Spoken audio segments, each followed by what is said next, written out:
Hello everyone, welcome to my YouTube channel CMA hub.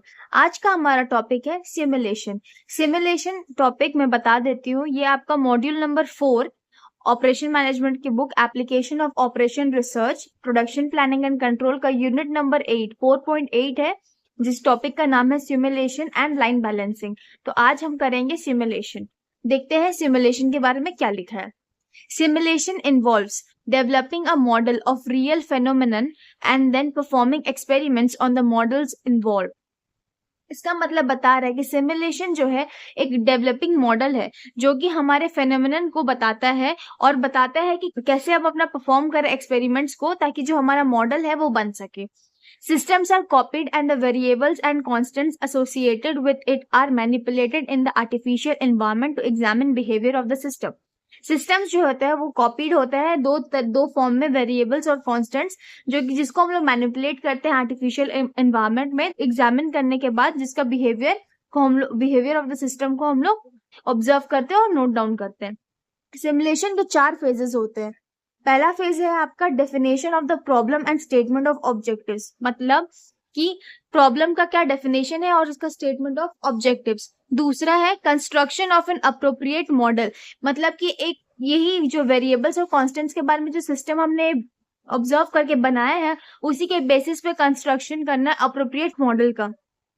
Experimentation with the models constructed, और उसके बाद जो models हमने बनाया है, जैसे कि आप देख सकते हैं सेकेंड नंबर फेज में, उसी को लेके एक्सपेरिमेंट करना और मॉडल्स को, अलग अलग मॉडल्स को कंस्ट्रक्ट करना। और फोर्थ है evaluation of the result of simulation, और फोर्थ जो हमने इतने सारे मॉडल्स बनाए हैं उसमें से जो सूटेबल है, जो सबसे ज्यादा करेक्ट है, उसको इवैल्यूएट करना और उसके बेसिस पे सिमुलेशन का रिजल्ट बनाना।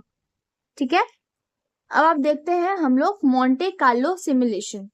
ठीक है, मॉन्टे कार्लो सिमुलेशन का एक और नाम है जिसको हम लोग प्रोबेबिलिस्टिक और कंप्यूटर सिमुलेशन के नाम से भी जानते हैं। क्या लिखा है ये इसमें?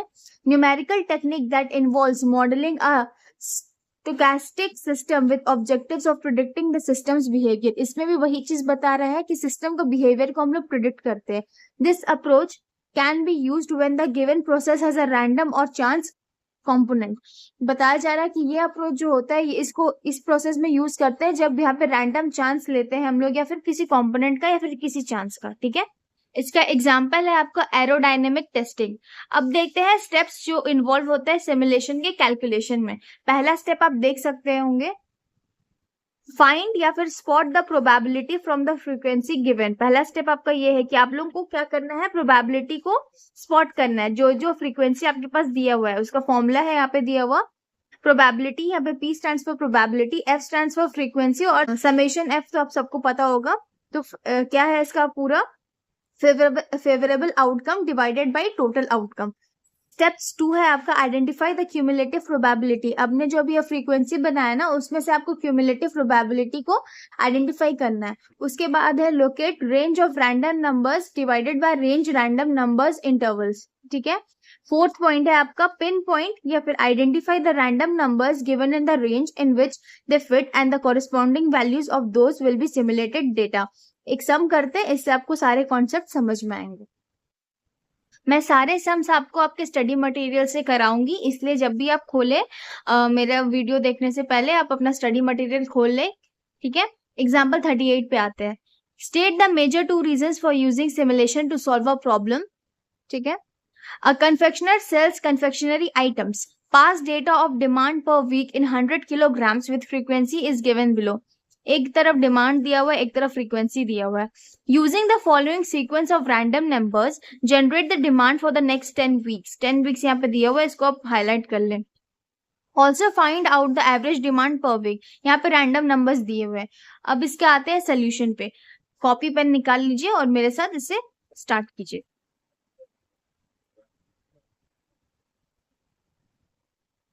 टेबल आप बना लीजिए।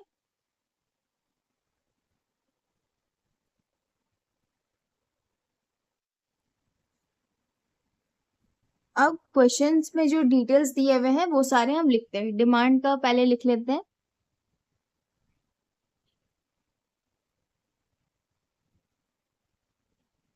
फिर वैसी फ्रीक्वेंसी का भी लिख लेते हैं।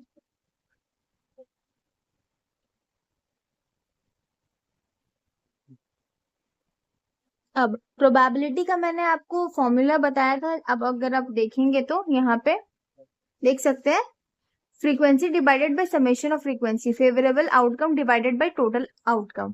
ठीक है, तो पहले हम ये फ्रीक्वेंसी को काउंट करेंगे कि कितना हमारा फ्रीक्वेंसी हो रहा है। तो with the help of the calculator will do this. ठीक है, तो आप कर लीजिए। 50 आ रहा है, आप देख सकते हैं, शायद विजिबल हो। तो ये आ गया हमारा समेशन फ्रीक्वेंसी। अब प्रोबेबिलिटी का आप यहाँ पे लिख भी सकते हैं फॉर्मूला। तो अब हमको 2 को 50 से डिवाइड करना है। 2 डिवाइडेड बाय 50 कितना होगा? 0.04। तो 0.04 भी लिख सकते हैं, 0.04 भी लिख सकते हैं। तो मैं यहाँ पे 0.04 लिख रही हूँ। वैसे 11 डिवाइडेड बाय 50, वैसे 8 को हम लोग 50 से डिवाइड करेंगे तो हमारा कितना आता है? 0.16। वैसे 21 को 50 से डिवाइड करेंगे तो आएगा 0.42। वैसे ही फिर 5 को डिवाइड करेंगे तो 0.10, और फिर वैसे ही 0.6। इसका टोटल आपका 1 आना चाहिए। सब आप टोटल करोगे, कैलकुलेट ना ऐड करोगे तो 1 आना चाहिए। ठीक है, अब यहाँ पे सीपी से मतलब है आपका क्यूमुलेटिव प्रोबेबिलिटी। तो 0.4 है, 0.04 है, 0.04 में प्लस 0.22 करना है। ठीक है, तो ऐसे आप कर लीजिए। 0.26 आएगा, फिर 0.42, फिर 0.84, 0.94 और ये 1। आप देखेंगे कि जो आपका समेशन आया ना प्रोबेबिलिटी का 1, वही आपका क्यूमुलेटिव प्रोबेबिलिटी भी आपका 1 ही आएगा।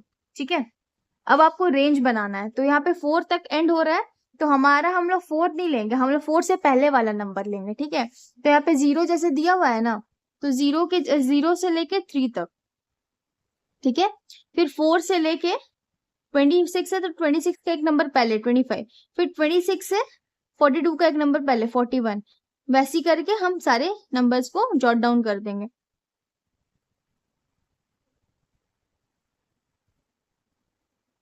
94 से हम लोग 99 तक जाएंगे, 100 पे नहीं जाके रुकेंगे। ठीक है,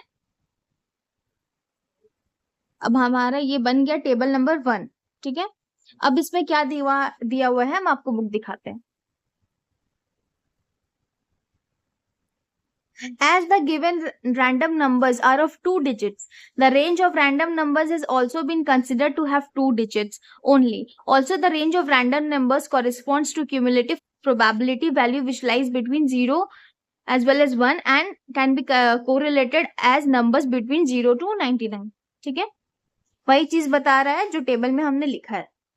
अब टेबल नंबर 2 को फॉर्म कर लेते हैं।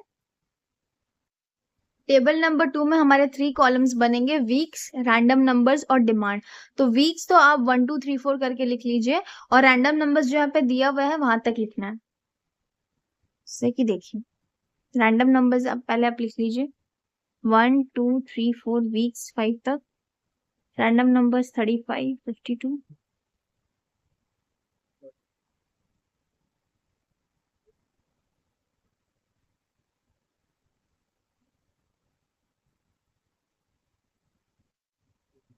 अब आप देखिए, रैंडम नंबर 35 दिया हुआ है, तो आपको वो रेंज से चेक करना है कि 35 कहाँ लाइक कर रहा है। 35 आपका 26 से 41 में लाइक कर रहा है, इसके अंदर ही 35 आएगा। तो इसका आपको देखना है कि डिमांड कितना था, 10 था, तो यहाँ पे 10 लिखाएगा। वैसे आप देखेंगे 52 आपका कहाँ लाइक कर रहा है? 42 से 83 के बीच में, तो इसका डिमांड क्या होगा? 15। वैसे आपको चेक करके सबका लिखना है, ये बहुत ही पेशेंस वाला चीज है, तो इस पे आप प्लीज ध्यान देना। 13 आपका 4 से 25 के बीच में आएगा, तो हो गया 5। 90 आपका कहाँ आएगा? 84 से 93 के बीच में, तो इसका डिमांड है 20। वैसे 23 आपका कहाँ आएगा? 5 में आएगा, 4 से 25 के बीच में है, तो 5। वैसे करके आपको सारे डिमांड को लिखना है मेंशन करके। इसमें एक ट्रिकी पार्ट क्या है कि इसमें आप अगर ध्यान ना दे तो इसमें क्लियरली लिखा हुआ था बुक में, जैसे मैंने आपको मार्क भी कराया था 10 वीक्स, आपको 10 वीक्स तक ही जाना है, नेक्स्ट 10 वीक्स। तो यहाँ पे आपके रैंडम नंबर्स 15 तक के दिए हुए हैं, बट आपको 10 के बाद रुक जाना है। ठीक है,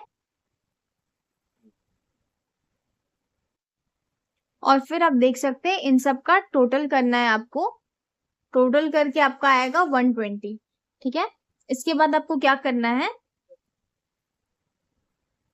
इसके बाद जो आपको मैंने फॉर्मूला लिखाया था उसको फॉलो करना है। एवरेज वीकली डिमांड आपको निकाल लेना है, क्वेश्चन में यही पूछा गया था। तो एवरेज वीकली डिमांड आपका आएगा, टोटल जो आपका डिमांड था 120 और नंबर ऑफ वीक्स कितना था 10, तो 120 डिवाइडेड बाय 10 करेंगे तो आपका आएगा 12। तो ये हो जाएगा आपका आंसर। ठीक है, आई होप कि आपको ये क्वेश्चन नंबर 38 अच्छे से समझ में आया होगा।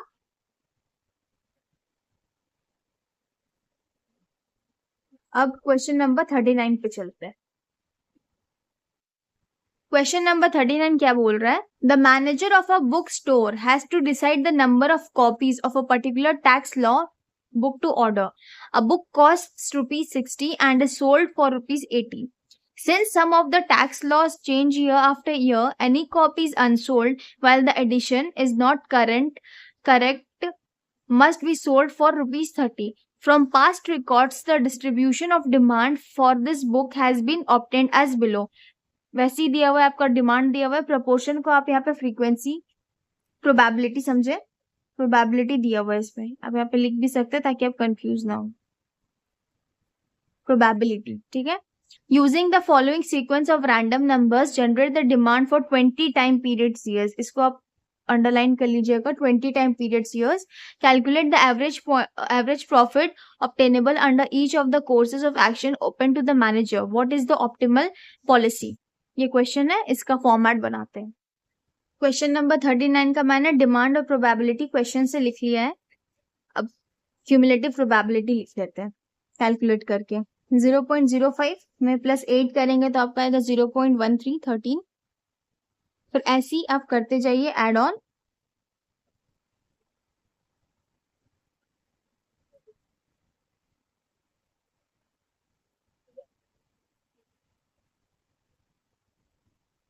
देखिए यहाँ पे भी आपका प्रोबेबिलिटी 1 था और क्यूमुलेटिव प्रोबेबिलिटी भी आपका 1 है। अब रेंज चेक करते हैं। 5 है तो आपका पहला रेंज होगा 0 से 4 तक, उसके बाद होगा 5 से 12 तक, फिर होगा 13 से 31 तक, 32 तक, फिर होगा 33 से 77 तक, फिर होगा 78 से 87 तक, फिर 88 से 94, 95 से 97 और 98 से 99। ठीक है, आई होप अभी आपको इसमें कोई प्रॉब्लम नहीं होगा क्यूमुलेटिव प्रोबेबिलिटी और रेंज को आइडेंटिफाई करने में। अब नेक्स्ट स्टेप पे चलते हैं। मैंने ईयर और रैंडम नंबर्स क्वेश्चन से लिख लिए हैं। अब हम लोग एक्सपेक्टेड डिमांड निकालते हैं। अब जैसे कि क्वेश्चन में देख सकते हैं कि 14 जो है, 14 आपका जो है रैंडम नंबर वो कहाँ लाई कर रहा है, वो 13 से 32 के बीच में लाई कर रहा है, तो उसका नंबर क्या है आपका 17। ठीक है, तो यहाँ पे आपका एक्सपेक्टेड डिमांड होगा 17। वैसे 2 है आपका रैंडम नंबर, इसका एक्सपेक्टेड डिमांड आप कहाँ देख रहे हैं, 2 आपका आ रहा है 0 से 04 यानी कि 15, तो इसका डिमांड होगा आपका 15। ठीक है, वैसे करके आप सारे डिमांड्स को नोट डाउन कर सकते हैं। मैंने सारे डिमांड्स को नोट डाउन कर लिया है, उन लोगों की रेंज के अकॉर्डिंग चेक करके डिमांड को नोट डाउन किया। ठीक है, अब देखिए number of books unsold if stock is 16, 17 और 18, ये आप रैंडम नंबर्स इन्होंने चुने हैं। अब देखते हैं इसको कैसे इन्होंने डिस्ट्रीब्यूट किया है। 16 है, अगर यहाँ पे क्या एक्सपेक्टेड डिमांड है 17, तो मतलब 16 में तो कुछ नहीं बचा होगा, 17 में भी कुछ नहीं बचा होगा, 17 का 17 बुक बच गया, 17 में से 17 बुक अगर खत्म हो गया तो कुछ नहीं बचा, लेकिन अगर 18 बुक है उसमें से 17 बुक गया तो एक बुक बचा, तो यहाँ पे एक होगा, यहाँ पे क्रॉस हो जाएगा।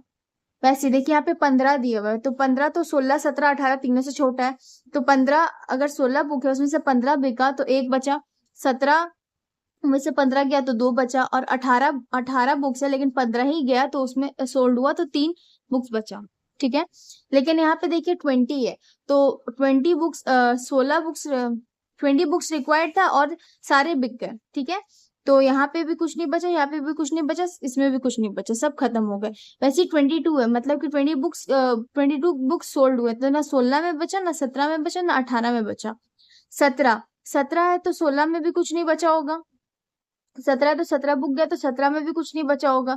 लेकिन अगर 18 बुक का था और 17 बुक गया तो एक बचा।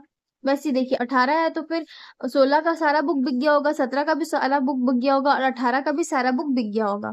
वैसे ही ये भी है आपका सेम। 17 में भी फिर से वही प्रोसेस को रिपीट करेंगे। 18 में एक बचेगा। 16 है तो 16 में 16 बुक बिक गया तो ये इसमें तो खत्म हो गया। लेकिन 17 में एक बच गया और 18 में दो बच गया। वैसे ही है फिर 16।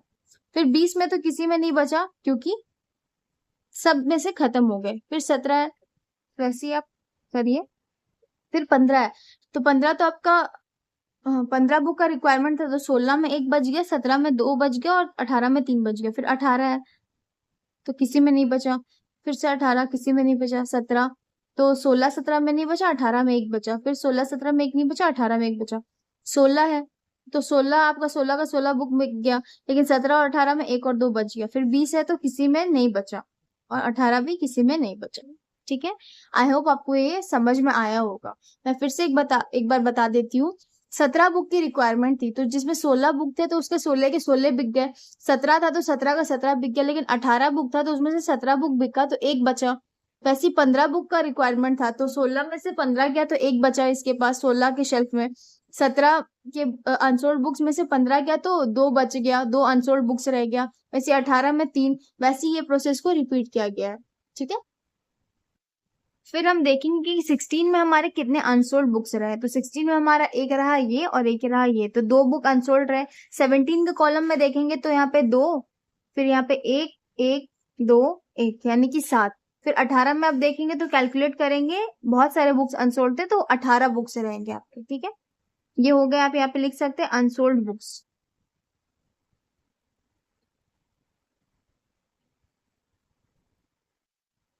अब आप बनाएंगे statement showing computation of projects. तो इसके 4 कॉलम्स बनेंगे।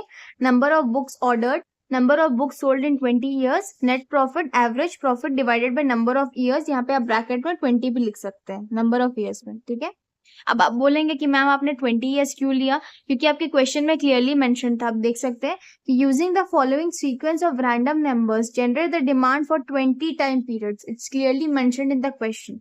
तो उस अकॉर्डिंगली हम लोग आंसर्स फॉर्म करेंगे। नंबर्स ऑफ बुक्स ऑर्डर आ गया आपका 15, 16, 17 और 18। ठीक है, number of books sold in 20 years, तो आपका पहला में तो 15 इंटू 20 होगा, 300 बुक्स आपने सोल्ड किए। 16 में आप करेंगे 16 इंटू 20 ब्रैकेट में -2।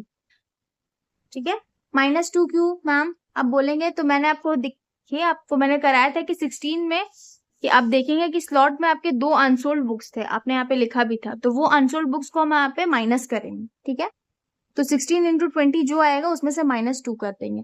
वैसे ही 17 इंटू 20 -7 बुक्स आपके अनसोल्ड थे तो वो यहाँ पे माइनस कर देंगे। वैसे ही 18 में आपका 18 इंटू 20 -18। ठीक है, तो 342 आएगा। वैसे हम नेट प्रॉफिट भी आप अलग से कैलकुलेट करेंगे। ठीक है, आप इसको नोट डाउन कर सकते हैं। अब हम लोग नेट प्रॉफिट की ओर चलेंगे। नेट प्रॉफिट आपका कैसे आएगा? आप देख सकते हैं कि 300 मैंने आया आपका नंबर ऑफ बुक सोल्ड करने से। ठीक है, तो 300 इंटू 20 जो आपका नंबर ऑफ ईयर्स दिया हुआ था तो उसको कैलकुलेट करेंगे तो कितना आएगा? 6000। वैसे ही आपका दूसरा आप नेट प्रॉफिट कैसे कैलकुलेट करेंगे?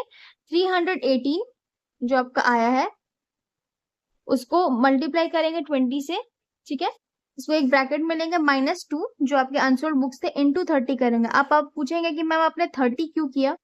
तो 30 मैंने इसलिए किया क्योंकि आपके क्वेश्चन में दिया हुआ था, वो मैं दिखा देती हूँ क्वेश्चन। ये यहाँ पे since some of the tax laws change year after year, any copies unsold while the edition is not current must be sold for ₹30।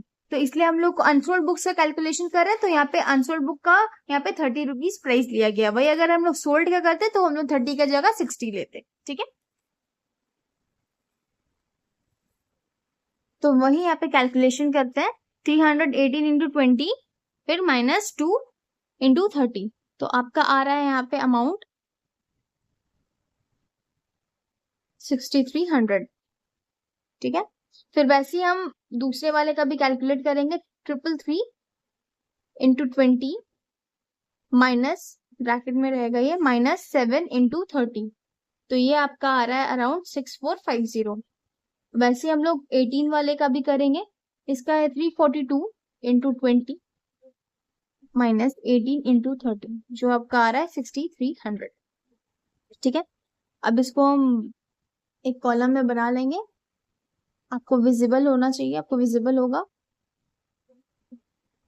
अब क्या यहाँ पे दिया हुआ था, फोर्थ कॉलम आपका average profit divided by number of years, तो number of years है आपका 20 और एवरेज प्रॉफिट यानी कि नेट प्रॉफिट जो है आपका वो है कितना 6000, तो 6000 डिवाइडेड बाय 20 मैं आपको दिखा देती हूँ कैसे होगा। 6000 डिवाइडेड बाय 20 करेंगे तो आपका आएगा 300।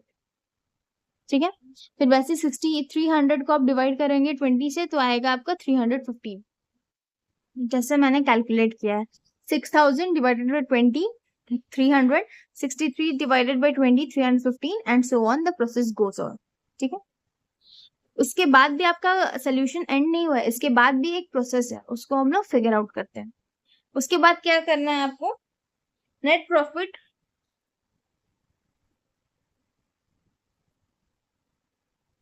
Equals to number of books sold, जितने आपके बुक्स सोल्ड हुए हैं ना उसको 20 से, यानी नंबर ऑफ ईयर्स आप ऐसे लिख भी सकते हैं या फिर -20 भी लिख सकते हैं, फिर माइनस करेंगे नंबर ऑफ अनसोल्ड बुक्स से, जो आपके अनसोल्ड बुक्स रहे हैं और उनका जो वैल्यू है वो रहेगा आपका 30।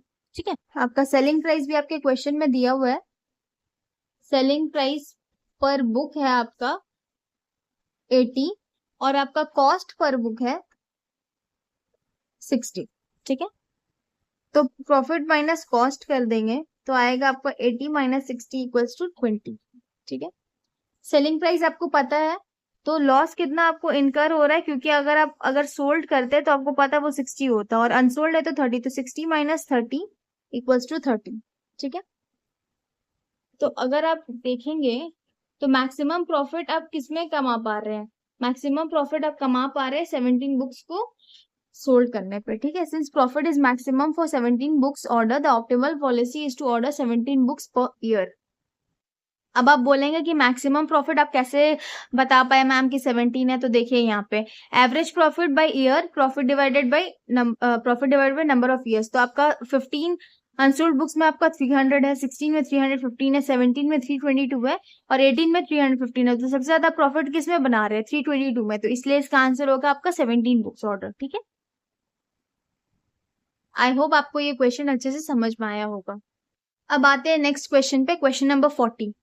क्या क्वेश्चन है, a small retailer has studied the weekly receipts and payments over the past 200 weeks and has developed the following set of information. ये इंफॉर्मेशन आपको दिया हुआ है। Using the following set of random numbers simulate the weekly pattern of receipts and payments for the 12 weeks of the next quarter. Assuming further that the beginning bank balance is rupees 8,000, what is the estimated balance at the end of the 12 weekly period? What is the highest weekly balance during the quarter? What is the average weekly balance for the quarter? ये random numbers आपको दिए हुए हैं. According to the given question information, the random number interval is assigned to both the receipts and the payments. तो वैसे ही अब मेरे साथ range of random numbers का format बनाते हैं. वैसे ही क्वेश्चन से आप कॉपी डाउन कर लीजिए रिसिप्ट्स और प्रोबेबिलिटी, फिर क्यूमुलेटिव प्रोबेबिलिटी लिखते हैं 0.20 प्लस 30 0.50 प्लस 0.90 और उसके बाद आएगा आपका 1। ठीक है, अब रेंज निकाल लेते हैं। 0 से 19 होगा पहला, फिर होगा 20 से 49, फिर होगा 50 से 89, फिर होगा 90 से 19। ठीक है, वैसे ही पेमेंट का भी कर लेते हैं। क्वेश्चन से इंफॉर्मेशन ले लेते हैं 4000, 6000, 8000 और 10,000। प्रोबेबिलिटी है आपका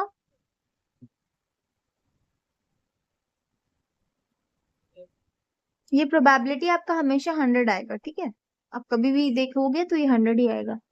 प्रोबेबिलिटी, क्यूमुलेटिव प्रोबेबिलिटी और रेंज। क्यूमुलेटिव प्रोबेबिलिटी निकाल लेते हैं।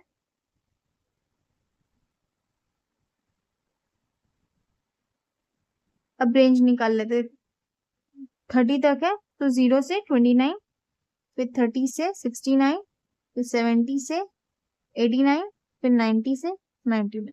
आई होप अब आपको इन रेंज को और क्यूमुलेटिव प्रोबेबिलिटी को अंडरस्टैंड करने में कोई प्रॉब्लम नहीं आ रही होगी। अब चलते हैं नेक्स्ट स्टेप पे। अब देख सकते हैं मैंने फॉर्मेट बना लिया है। अब मैं जो भी डिटेल्स दिए हुए क्वेश्चंस में उसे लिख लेती हूँ। वीक आपका दिया हुआ है, वीक तो पैसे रैंडम नंबर्स आपके दिए हुए हैं। फॉर रिसिप्ट्स आप देख के लिख लीजिएगा। फॉर रिसिप्ट्स क्वेश्चन से देख के लिखना है आपको ये सारी चीजें। तो वीक का मैंने सारा चीजें जो है यहाँ पे दिए हुए क्वेश्चंस में वो क्वेश्चन से लिखे हैं। अब आपको वैसे ही आपको रेंज से चेक करना है। अब देखिए आपका रेंज 3 है, यहाँ पे रैंडम नंबर ऑफ रिसिप्ट 3। अब आपको देखना है कि 3 आपका कहाँ लाई कर रहा है। तो रेंज में आप चेक करेंगे रिसिप्ट का कि 0 से 19 के अंदर 3 आ रहा है, तो इसका रिसिप्ट क्या है 3000। तो यहाँ पे आपका एक्सपेक्टेड रिसिप्ट क्या होगा 3000। वैसे आप चेक करेंगे 91, तो 91 कहाँ आ रहा है 90 से 99 के बीच में, तो उसका आपका रिसिप्ट क्या होगा 12000। ऐसे ही चेक करेंगे 38, तो 38 कहाँ आ रहा है 20 से 49 के बीच में, तो इसका रिसिप्ट होगा 5000। वैसे ही 55 का कहाँ होगा 7000। 17 का कहाँ आएगा 3000, 0 से 19 के बीच में है ना। और 46 कहाँ आएगा, 46 आपका 20 से 49 के बीच में जो होगा 5000। वैसे ही हम बाकी और भी जो है उन्हें हम नोट डाउन कर लेंगे। मैंने रिसिप्ट्स का बनाया है, वैसे हम पेमेंट्स का भी बना लेंगे। मैंने एक साथ नहीं बनाया ताकि आप लोग कंफ्यूज ना हो। अभी हम पेमेंट्स का बनाते हैं।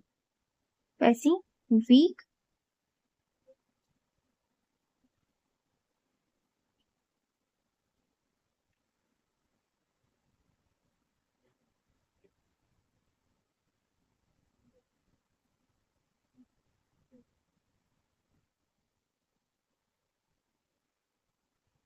क्वेश्चंस में जो इंफॉर्मेशन दिए हुए हैं उसे लिख लेते हैं।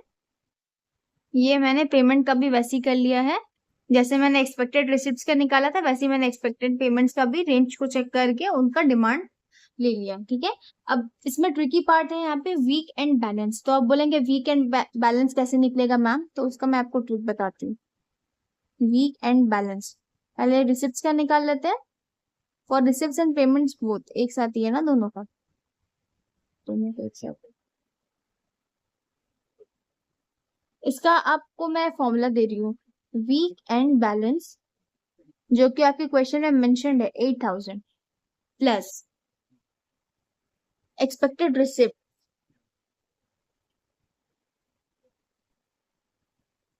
Minus expected payment.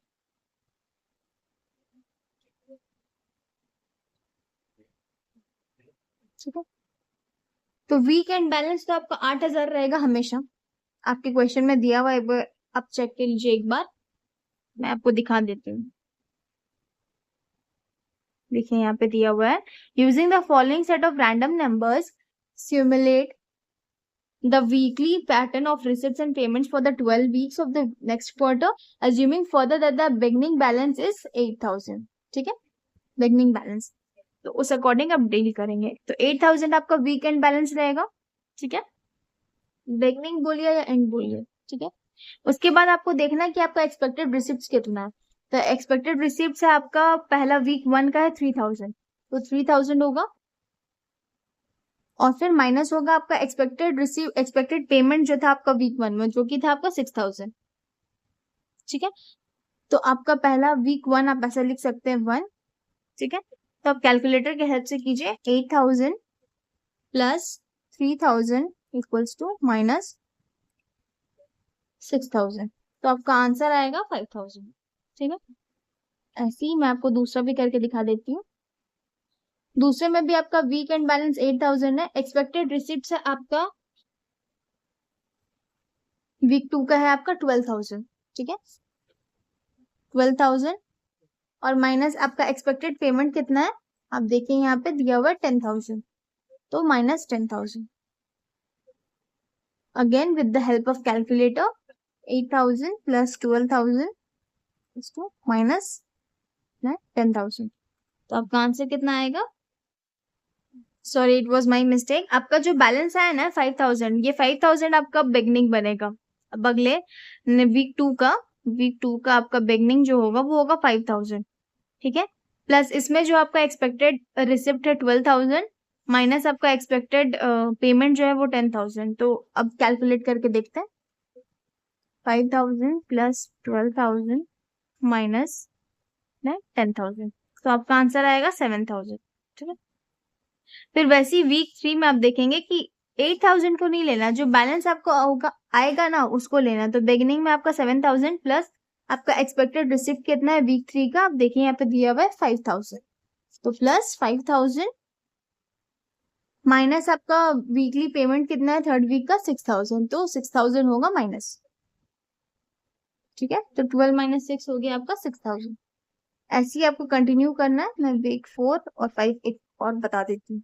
वीक 4 में आपका आ जाएगा फिर 6,000 प्लस आपका एक्सपेक्टेड रिसिप्ट है वीक 4 का कितना 7,000। ठीक है। 7,000 माइनस फिर आपका एक्सपेक्टेड पेमेंट कितना है वीक 4 का 6,000, तो फिर से 6,000 माइनस कितना हो जाएगा आपका आंसर 7,000। ठीक है। वैसे ही वीक 5 का भी आपका ओपनिंग हो जाएगा 7,000 प्लस वीकली रिसिप्ट वीक 5 का कितना है 3,000। ठीक है। आपको दिख रहा होगा 3,000 माइनस आपका वीकली पेमेंट कितना है वीक 3 का 4,000। तो यहाँ पे आपका आंसर कितना होगा 6,000। ऐसे ही आप सारे वीक्स का कंटिन्यू कर सकते हैं। ठीक है। तो यहाँ पे मैं आपका लिख बना देती हूँ weekend balance. Weekend balance हम बना लेते हैं यहाँ पे।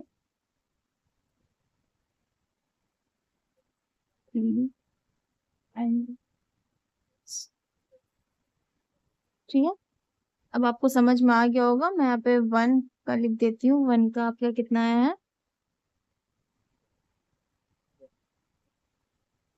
आप इसके लिए थोड़ा सेपरेट कॉलम रखिएगा, मैंने नहीं रखा था इसलिए मैं यहाँ पे लिख दे रही हूँ सारे अमाउंट्स। मैंने वीक यहाँ पे मैं वीक मेंशन कर दे रही हूँ और वहां पे आपका बैलेंस मेंशन कर दे रही हूँ। ठीक है।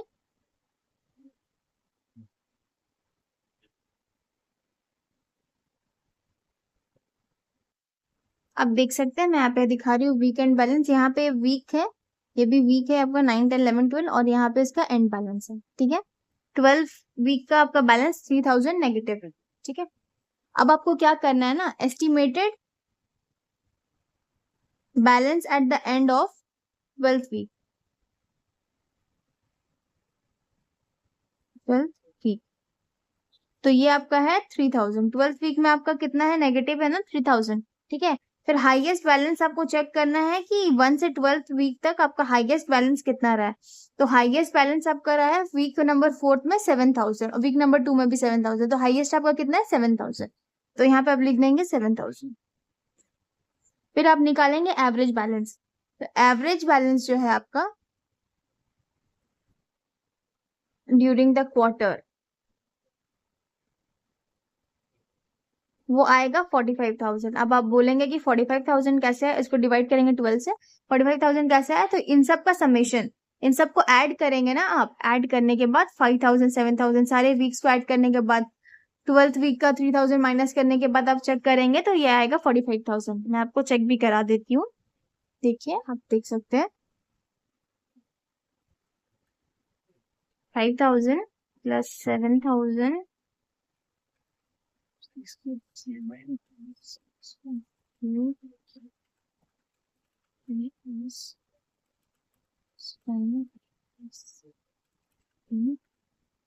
48,000 आ रहा है, आपको दिख रहा होगा 48,000। इसमें से माइनस करेंगे 3,000 तो आपका क्या आ रहा है 45,000। आई होप आपको विजिबल होगा 45,000। तो वैसे ही आया 45,000। अब 45,000 को आप डिवाइड करेंगे 12 से तो आपका आंसर कितना आ रहा है 3750। This will be your answer. आप चेक कर लीजिए ये सम।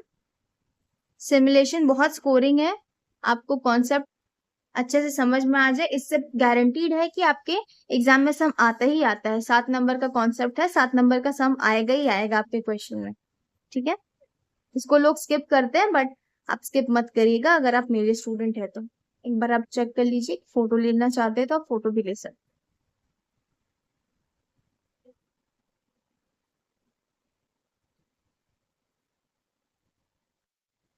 Question number 41. An automobile production line turns out about 100 cars a day. 100 cars को मार्क कर लीजिए. But deviations occur owing to many causes. The production is more accurately described by the probability distribution given below. ये आपको question mention है. आगे पढ़ते हैं. Finished cars are transported across the bay at the end of each day by ferry. If the ferry has space for only 101, इसको भी आप mark कर दीजिएगा, 101 cars, what will be the average number of cars waiting to be shipped and what will be the average number of empty space on the boat? Use following random numbers to simulate the data provide above. ये सारे आपके numbers हैं, random numbers. वैसे ही बनाना start करते हैं. अब I think आप लोगों को प्रॉब्लम नहीं हो रहा होगा क्यूमुलेटिव प्रोबेबिलिटी और नंबर रेंज निकालने में. आप देख सकते हैं तब भी 41 क्वेश्चन नंबर हम सॉल्व कर रहे हैं. अब आगे का प्रोसेस स्टार्ट करते हैं. ऐसे आपको फॉर्मेट बनाना है. अब आपको क्वेश्चन से डिटेल्स लेने हैं जो दिए हुए थे आपके क्वेश्चंस में. आप देख सकते हैं क्वेश्चन में जो आपके रैंडम नंबर्स दिए हुए हैं उससे हम लेंगे.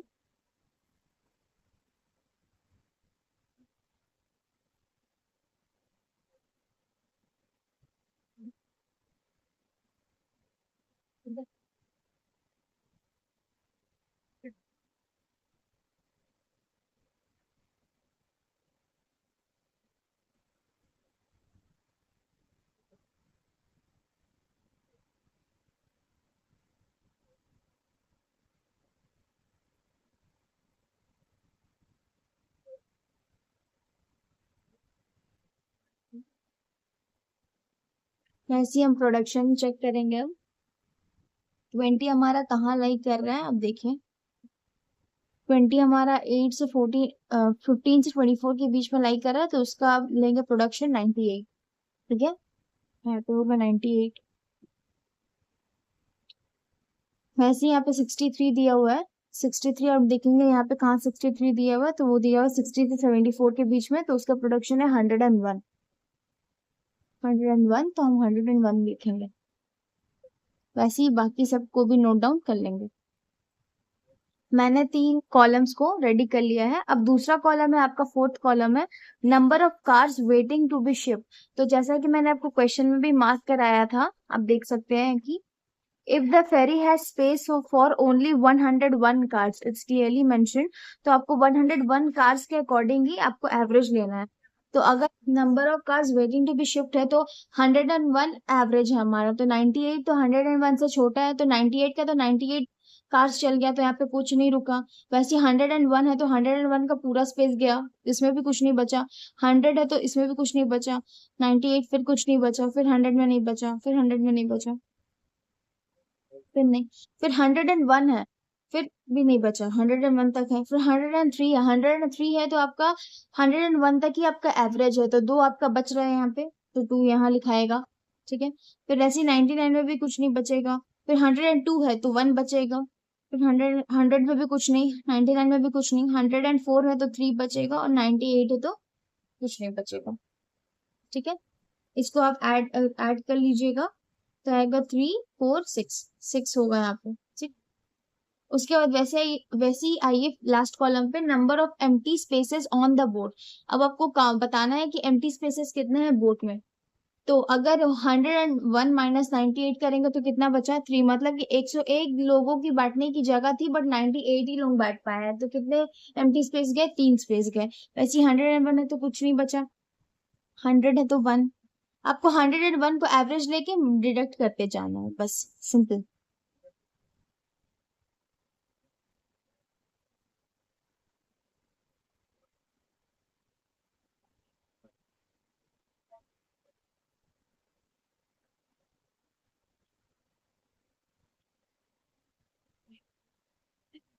इन सबको आप ऐड करके लिखेंगे तो कितना आएगा आपका, कैलकुलेट कर लीजिए तो आएगा 18 टोटल. ठीक है आप देख लीजिए.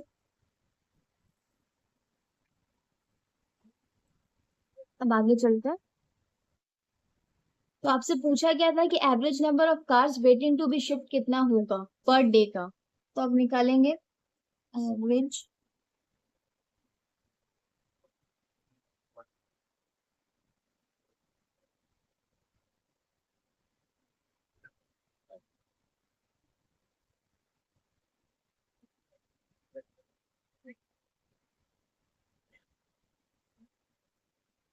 Number of cars waiting to be shift का पहले करेंगे तो 6 है और टोटल में आपके 15 थे नंबर्स। तो 6 डिवाइडेड बाई 15 कितना होगा आपका? होगा 0.40। कैलकुलेट भी आपको मैं करा देती हूँ। 6 डिवाइडेड बाई 15 टू 0.4। ठीक है। वैसे ही हम average number of empty space भी निकाल लेंगे।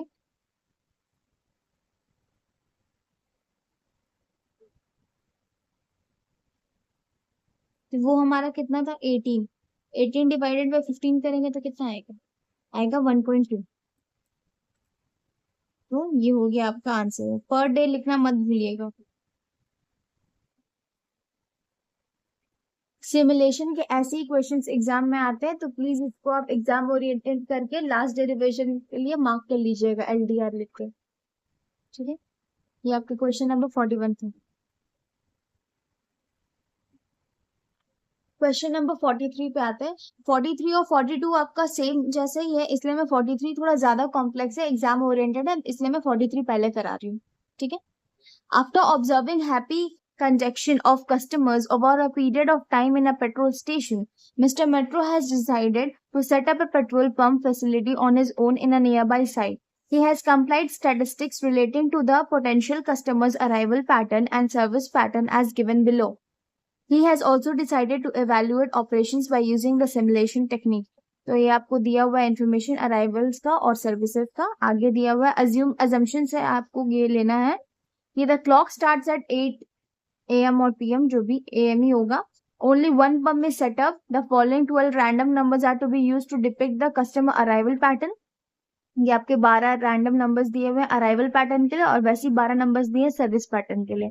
आपको पूछा है कि probability of the pump been idle and average time spend by customer waiting in queue, मतलब कि पेट्रोल पंप कब कब खाली रहा है और कितना एवरेज निकालना है आपको, कितने कस्टमर्स ने वेट किया है पेट्रोल पंप पे। ठीक है। ये दोनों आपसे क्वेश्चन में पूछा गया निकालने के लिए। क्वेश्चन नंबर 43 का मैंने इंटर अराइवल टाइम रेंज निकाल लिया है। आई होप अब आपको इसमें प्रॉब्लम नहीं हो रही होगी। सर्विस टाइम बहुत स्मूथली निकल गया होगा। जिसका तब भी नहीं निकला, एक बार आप चेक कर लीजिए। मैं बता देती हूँ कि ये तो आपके क्वेश्चन में ही था। क्यूमुलेटिव प्रोबेबिलिटी ऐड करते जाना है और रेंज आपका अगर 22 है तो उससे एक कम लेना है। वैसे 0 से 21, फिर 22 से 51। ठीक है। वैसे ही सर्विस टाइम को भी मैंने किया है। अब ये सब में आपको थोड़ा टोटल आपके 10 कॉलम बनेंगे, तो आपको मतलब अकॉर्डिंगली आप कॉलम खींच लीजिए या फिर अच्छे से मतलब हौच पौच मत लीजिएगा। और ये बहुत ही एग्जाम ओरिएंटेड क्वेश्चन है। ये गारंटीड रहता है कि हर ऑल्टरनेटिव टर्म में अगर सिमुलेशन का सम है तो ये आएगा, या फिर जो मैंने पहले वाला क्वेश्चन बताया था 41, वो आएगा ही आएगा। तो प्लीज इसको आप एलडीआर करके लास्ट डे रिविजन में मार्क कर दीजिएगा। ठीक है। अब स्टार्ट करते हैं। 10 कॉलम है। Serial number, random number of intervals, inter arrival time, entry time in queue, service service start time, random number of services, service time, service end time as per clock, waiting time और idle time. ठीक है। Questions में से हमें जो जो चीज लेने वो हम ले लेते हैं।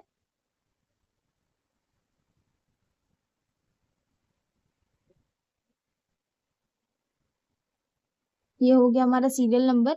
अब रैंडम नंबर्स लिख लेते हैं जो क्वेश्चन में दिए हुए हैं हमारे।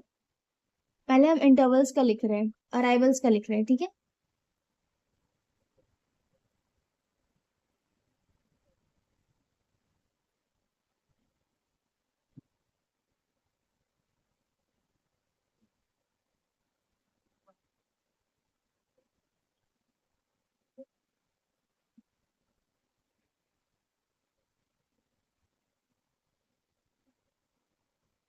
अब इसका हम लोग इंटर अराइवल टाइम देखते हैं। आपके बुक में क्वेश्चन में क्लियरली मेंशन था कि the clock starts at 8 hours. ठीक है। 8 AM मतलब 8 घंटे के लिए चलता है, तो हम लोग इसको 8 घंटे के हिसाब से चलाएंगे। फिर आपको रेंज चेक करके आपको मेंशन करना है इंटर अराइवल टाइम। तो 78 आपका कहाँ आ रहा है, 78 आपका मिनट्स में आप देखिए तो 8 आएगा। ठीक है, तो वो चीज लिख लेते हैं, आप अपने क्वेश्चन से लिख सकते हैं।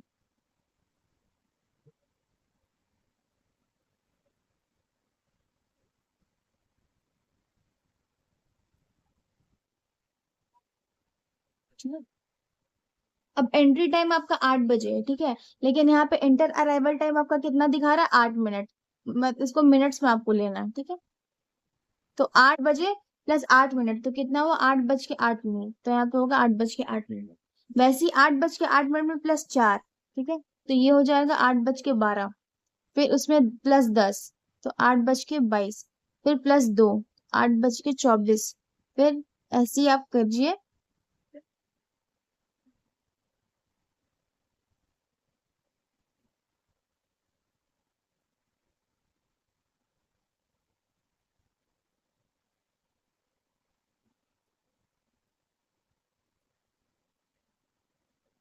तो 9-6 तक आपका गया। Entry time in Q, I hope आपको इसमें कोई प्रॉब्लम नहीं हो रही होगी, बस आपको ऐड करना है। वैसे ही सर्विस टाइम का अब करते हैं। क्वेश्चन नंबर 44 में आता है, a retailer deals in a perishable commodity. The daily demand and supply are variables. The data for the past 500 days show the following demand and supply. 500 को मार्क कर लीजिएगा। ठीक है, ये आपके पास डेटा है।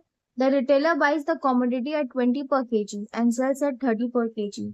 Any commodity remaining at the end of the day has no sales value. Moreover, the loss of unsatisfied demand is 8 per kg. ठीक है, given the following pair of random numbers, simulate 6 days sales, demand and profit.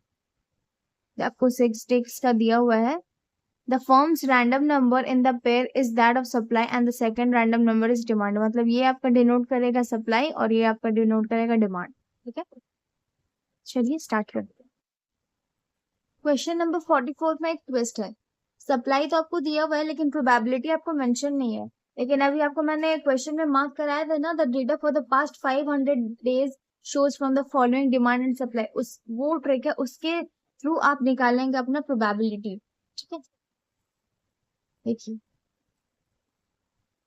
आपका supply दिया हुआ है, supply in सब का आप calculation करेंगे तो 500 ऐसे भी आएगा और यहाँ पे बुक में भी आपका दिया हुआ है। आई होप आपको विजिबल हो, 500 मैंने मार्क कराया था। तो सप्लाई को आप ऐसे कैलकुलेट करेंगे। ये हमने फर्स्ट क्वेश्चन जो बनाया था ना, क्वेश्चन नंबर 38, उसमें था ऐसा कैलकुलेशन। आई होप आपको रिमेम्बर हो। ऐसे मैंने एक आपको करके दिखा दिया है, मैं बाकी का डायरेक्ट लिख दे रही हूँ अमाउंट, प्रोबेबिलिटी।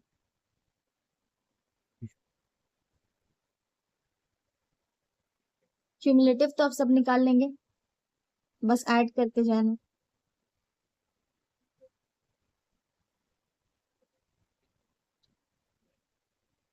अब देखिए रेंज में भी यहाँ पे ट्विस्ट है।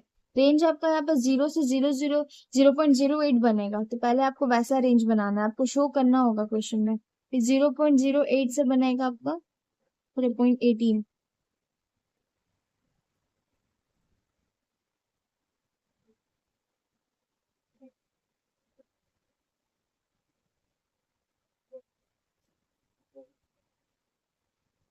लेकिन आपको फिर इसको कन्वर्ट करना होगा रेंज ऑफ रैंडम नंबर्स में, तो वो कैसे बनेगा, वैसे ही जैसे पहले बना रहे थे हम लोग, 7 तक बनेगा ये।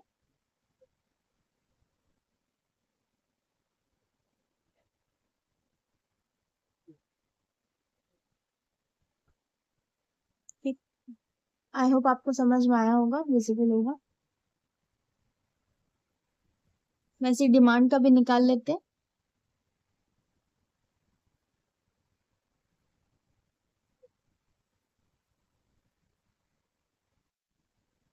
फिर मैंने डिमांड का भी निकाल लिया। ठीक है, अब करते हैं simulated data show. Simulated data का मैंने सप्लाई और डिमांड का बना लिया अलग अलग कॉलम। ठीक है, अब रैंडम नंबर्स जो क्वेश्चन में मेंशन है उसको कॉपी करना है और फिर इसके अकॉर्डिंग जो नंबर्स है रैंडम नंबर्स, उसको देख के रेंज निकालना है।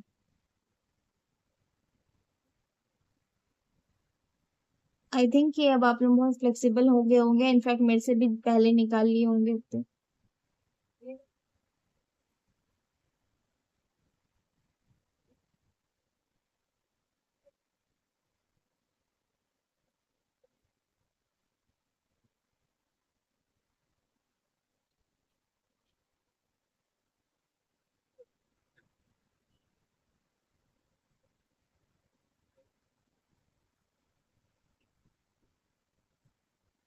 और देख सकते हैं ये सिमुलेटेड डेटा का मैंने एक कॉलम बनाया है। अब इसमें टेबल नंबर 4 और एक बनेगा, जो बनेगा statement showing supply demand and profit. ठीक है, वो बनाते हैं। Statement showing supply demand and profit, इसका मैं डिटेल्स लिख रही हूँ। सप्लाई अभी जो आपने निकाला ना, ये आएगा यहाँ पे रेंज की हेल्प से जो आपने निकाला है, और वैसे डिमांड भी जो रेंज के हेल्प से भी आप लोगों ने निकाले।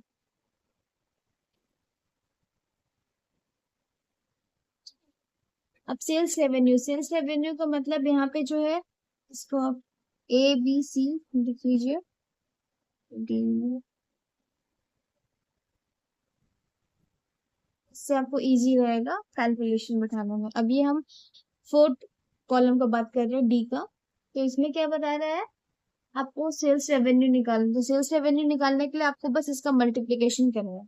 ठीक है, तो आप यहाँ पे लिख भी सकते हैं B/C, sales revenue equals to B/C।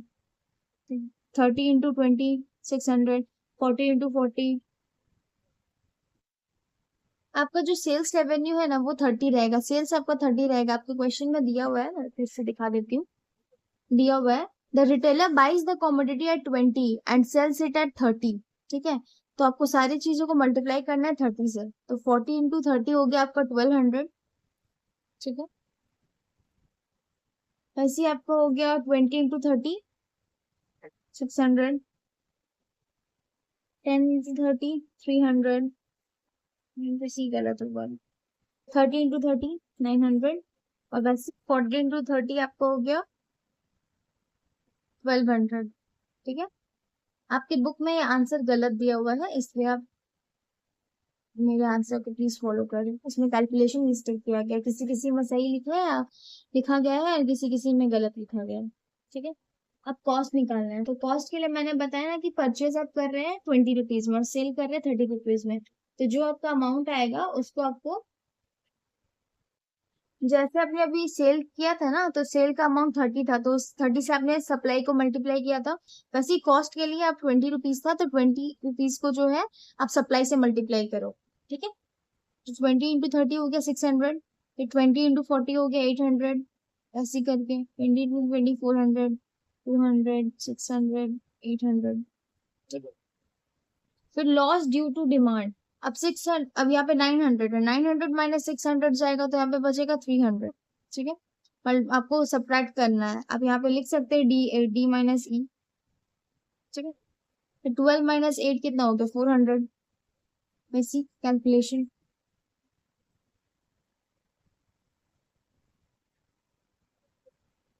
ठीक है, ये आपका लॉस आ गया। इसके बाद आपको प्रॉफिट बताना है। तो प्रॉफिट के लिए आप लिख सकते हैं ऐसे कि D - E - F। D - E - F, तो यहाँ पे आपका नील ही आएगा, हर जगह आपका नील ही आएगा। क्वेश्चन नंबर 44 में आपके फोर्थ कॉलम बनेगा statement showing supply demand and profit. तो इसके ये ऑलमोस्ट 7 कॉलम्स बनेंगे, एक डेट, एक सप्लाई, एक डिमांड, एक सेल्स रेवेन्यू, एक कॉस्ट, एक loss due to unsatisfied demand, एक प्रॉफिट। ठीक है, तो सप्लाई डिमांड तो आप अपने क्वेश्चन से लिख लेंगे। सेल्स रेवेन्यू के लिए मैंने बताया था कि आपका अब किस अमाउंट पे सेल कर रहे हैं, तो आपका अमाउंट क्या था सेल करने का 30।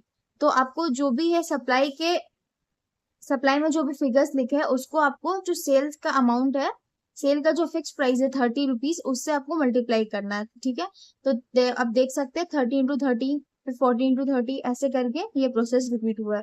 फिर कॉस्ट, आप परचेज कितने में कर रहे हो 20 रुपीज में, तो फिर वही सप्लाई को आपको क्या करना है 20 से मल्टीप्लाई करना है। वैसे 30 × 20, 40 × 20, 20 × 20, 10 × 20, 30 × 20 एंड 40 × 20। ठीक है, अब लॉस बताना है आपको कि अनसेटिस्फाइड डिमांड कैसे हुआ। तो आप बोलेंगे यहाँ पे मैम यहाँ पे माइनस माइनस क्यों है, तो आपको मैं पहले ये दिखा देती हूँ। Sales revenue equals to demand into selling price. When demand is less than supply रहेगा तो फिर आपका सेल्स नहीं आएगा। फिर sales revenue equals to supply into selling price when demand is greater than supply. Negative figure अगर होगा तो वो लॉसेस बियर करेगा। तो यहाँ पे आपका नेगेटिव फिगर्स ही आ रहा है। यहाँ पे आपका क्या दिखा रहा है कि डिमांड जो है वो 20 और सप्लाई जो है 30 है। तो सप्लाई आपका बड़ा है डिमांड से तो नेगेटिव आएगा, ठीक है। वैसे 40-40 इक्वली है तो वो अपने कट जाएगा। लेकिन यहाँ पे आप देखिए कि 40 है डिमांड, ठीक है, और सप्लाई है आपका 20। तो 40 इंटू 20 तो कम है, तो 20 इंटू आप करेंगे 8, क्योंकि यहाँ पे आपका यहाँ पे आपका अमाउंट दिया हुआ था 8। अब बुक में देखिए दिया हुआ है, more over the loss on unsatisfied demand is 8 rupees, ठीक है। तो 20 इंटू 8 करेंगे तो आएगा आपका 160। वैसे यहाँ पे 30 माइनस 30 है डिमांड और सप्लाई है 10, तो 20 का गैप है। तो 20 इंटू 8 फिर करेंगे तो आएगा 160 सॉरी। और फिर 40 और 30 के बीच में 10 का गैप है तो 10 इंटू 8 80 आएगा। फिर यहाँ पे डिमांड छोटा पड़ गया, सप्लाई बड़ा पड़ गया, तो नेगेटिव आएगा, ठीक है। वैसे ही आप प्रॉफिट निकालेंगे, तो प्रॉफिट आप कैसे निकालेंगे, आप यहाँ पे लिख भी सकते हैं, आपको लिखा देती हूँ। जी है कॉलम ये, जी इक्वल्स टू है आपका डी माइनस एफ, ठीक है। ये आपका कॉलम है, आप कॉलम में लिख लेंगे ना तो आपके लिए ही बेनिफिशियल रहेगा, ठीक है। तो आपको प्रॉफिट निकालना है, तो मैंने यहाँ पे लिख दिया D minus E minus F. पहला देखिए प्रॉफिट आपका निकलेगा 900 माइनस 600 300, ठीक है। फिर डी आपका कॉलम डी में से ई को माइनस करेंगे, फिर अगर एफ में होगा तो उसमें से भी माइनस करेंगे। तो डी आपका 1200 है, 1200 माइनस 800 तो आएगा 400। यहाँ पे मैंने आपको कैलकुलेशंस किए भी है मैंने, आई होप आपको क्लियरली विजिबल होगा, ठीक है। तो वैसे ही 600 माइनस 400 माइनस 160, तो वैसे करके हमारे सारे अमाउंट्स आ गए, ठीक है। तो ये था आपका क्वेश्चन नंबर 44। इसको भी आप करके जाएं। अगर आपको मेरा टॉपिक अच्छा लगा, आपके कॉन्सेप्ट्स क्लियर हुए हैं, तो please do like share subscribe my channel and please do share with your CMA aspirants जिनका भी एग्जाम दिसंबर 2024 में है, उनके लिए ये बहुत प्रोडक्टिव रहेगा। Thank you.